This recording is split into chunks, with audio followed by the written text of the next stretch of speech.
माता ब्रह्मचारिणी। शास्त्रों में बताया गया है कि माँ दुर्गा ने पार्वती के रूप में पर्वतराज के यहाँ पुत्री बनकर जन्म लिया और महर्षि नारद के कहने पर अपने जीवन में भगवान महादेव को पति के रूप में पाने के लिए कठोर तपस्या की थी। हजारों वर्षों तक अपनी कठिन तपस्या के कारण ही इनका नाम तपश्चारिणी या ब्रह्मचारिणी पड़ा। अपनी इस तपस्या की अवधि में इन्होंने कई वर्षों तक निराहार रहकर और अत्यंत कठिन तप से महादेव को प्रसन्न कर लिया। उनके इसी तप के प्रतीक के रूप में नवरात्र के दूसरे दिन मां ब्रह्मचारिणी की पूजा की जाती है। ब्रह्मा का अर्थ है तपस्या और चारिणी का अर्थ है आचरण करने वाली, अर्थात तप का आचरण करने वाली ब्रह्मचारिणी को हम बार बार नमन करते हैं।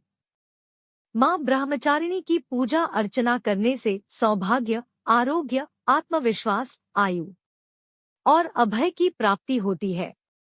माता ब्रह्मचारिणी को ब्राह्मी भी कहा जाता है। माता के इस स्वरूप की पूजा और उपवास करने से मनुष्य कठिन से कठिन समय में भी अपने पद से विचलित नहीं होता है। नवरात्र के दूसरे दिन मां भगवती को चीनी का भोग लगाने का विधान है।